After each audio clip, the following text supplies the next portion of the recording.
Let's start with a question just to frame Yeah. this. If you could have a perfect version of someone you've lost, a version that, filtered out all the hard parts and only remembered the good times, would you do it? I mean, would you honestly bring that into your home?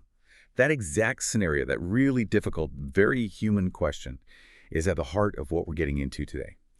We've been looking at a whole range of sources on the Broadway revival of Jordan Harrison's sci-fi drama, Marjorie Prime, especially drawing from a really sharp analysis by Johnny Oleksinski. So our mission for you is to go a little deeper than just a standard theater review. We want to pull out the core ideas here about AI, about grief, and about the performances that make a play that's, 11 years old now, feel so urgent, so essential right now. Right. And what's so fascinating is how this isn't just a simple robots are scary story. No, not at all. It's actually a really profound look at how we manage information, how we curate memory. So in this deep dive, we're going to show how a story that's set in the 2060s is actually all about our anxieties right now, with digital life, with our online histories. We're sort of using the stage to get at these huge human questions. Okay, let's set the stage then.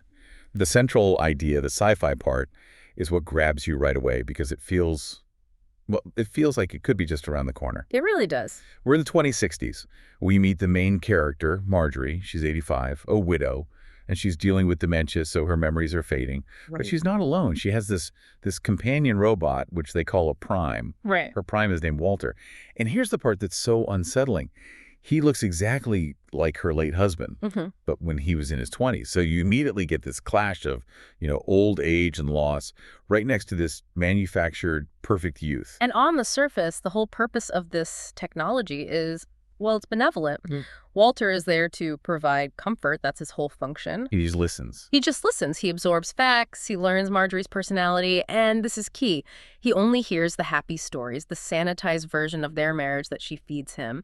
And from that data, he sort of builds a personality. And one of our sources had this perfect name for him. It's so good. They called him a kind of chat grieve PT. Oh, that's brilliant. Isn't it? I mean, Yeah. that just nails the whole concept. It's not just sci-fi. It's a commentary on us trying to apply, like, a language model to the messiest parts of being human. It absolutely is. That name tells you it's not about solving grief. It's about trying to optimize it. And the whole feel of the play reflects that unease. The set, for example, it's this green living room. And the review points out that this color choice is so deliberate. It's described as being futuristic and relaxing, but also kind of sinister. It sets that uncanny valley tone perfectly. And speaking of that perfect but unsettling feeling, we have to talk about the actor playing the AI, Christopher Lowell. Yes. Lowell plays Walter, and the description of his performance is it's a perfect mirror of the tech itself. He's got this silky voice. He moves with a ballerina's grace. He's apparently very funny, but also feels like he's straight out of an episode of The Twilight Zone. And I think that combination is so important. If he was just clunky and robotic, you could dismiss him. But because he's so smooth, so empathetic, it makes the fact that he's not real so much more dangerous, And that leads us right to the play's main conflict, the human cost of all this engineered comfort. Marjorie, who the play says is Gen X, she's completely smitten with Walter, and you get it. She's losing her memory, and here's someone who will just listen. I want to pause on that Gen X thing because that's not just a random detail. That's the generation that grew up with the dawn of the digital age, kind of skeptical, but also early adopters. So to see them in their 80s, turning to a machine for comfort, it feels like a really smart comment on how even the most cynical among us might give in to that promise of, like, algorithmic happiness when faced with the end. That's a great point. It's a generational surrender. But her reliance on Walter creates this huge friction in the family, especially with her daughter, Tess. Cynthia Nixon plays her. And Nixon's performance is described as just raw, powerful. She embodies that deep distrust of the technology. She sees Walter not as her dad, but as an intrusion. And she refuses to call him he. Right. She always calls him it. And that one word, that pronoun, just tells you everything about her fight to protect what's real. But the play is smart. It doesn't just make her the bad guy. There's a balance. Her husband, John, played by Danny Burstein, he's described as the Switzerland of the group. The pragmatist. Exactly. He's watching this happen, and he sees Walter jogging Marjorie's memory, making her feel less lonely, giving her a little spark. And he asks the question we'd all ask, what's the harm? And that's the trap. What's the harm is the question the play sets for all of us in the audience. It is, because as the story moves forward, it becomes so clear. that the primes are not providing comfort. They're providing avoidance. People use them to get closure, to fill that empty space. But all they're getting back is a polished echo of the past they want to believe in. I think that's the absolute core insight. The primes aren't the people who died. They're a fake version based on what the user wants to remember. The review puts it so well that the real people were multi-layered, messy people. Exactly. A human is contradictory. A prime is built on a clean data set, and that's the tragedy. The review connects this to a classic theme in American drama, the idea that we never really know our parents. So the prime gives the family a chance to edit them, to cut out the fights, the disappointments. But in doing so, they have to confront the fact that they're picking a comfortable lie over a hard, messy truth. And that's what makes it hit home for the audience. You can feel your own emotional weakness. You want the easy fix. You want the prime.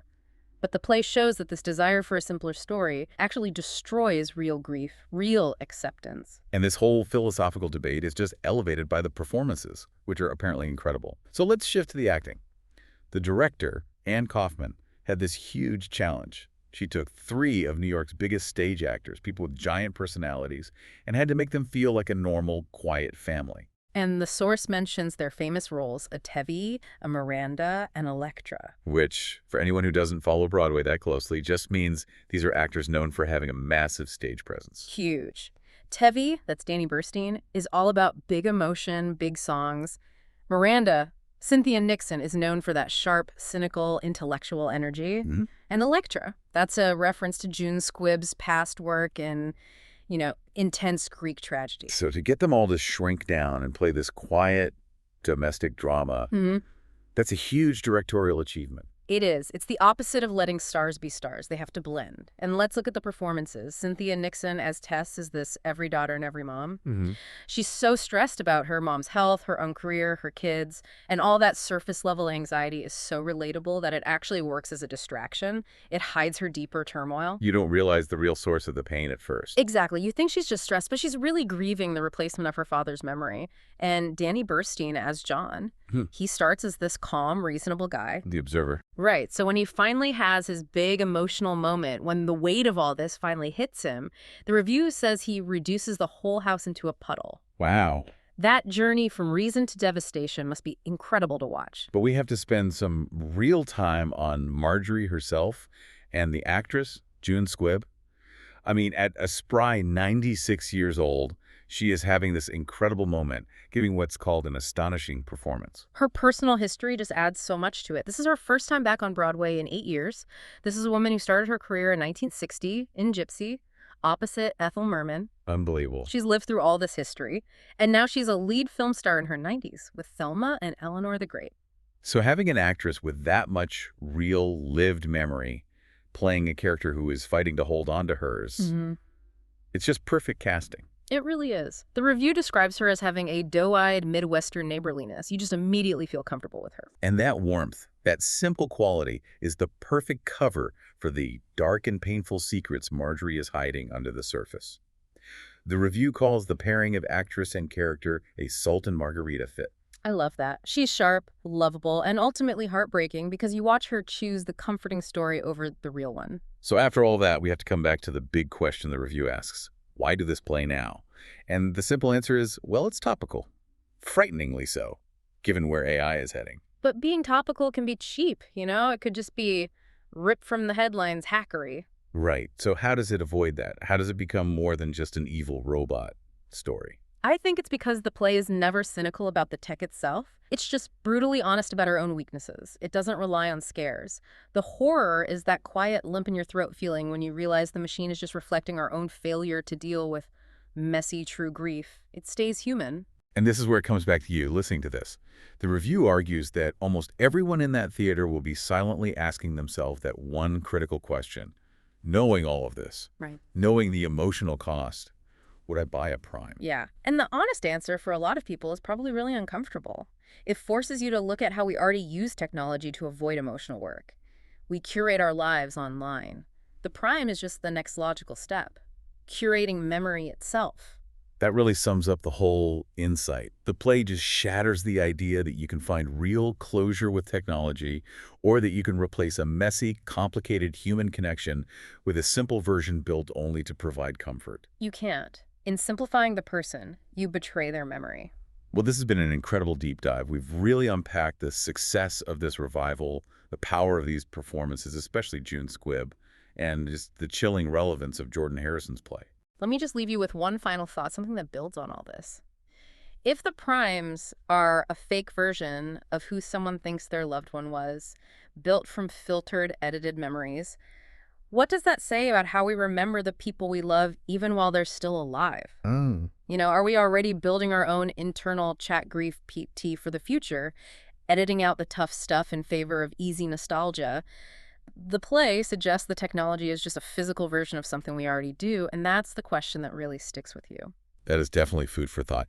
Thank you for joining us on this deep dive into theater, technology, and grief. We hope it gives you a lot to think about when it comes to AI, memory, and the real price of comfort.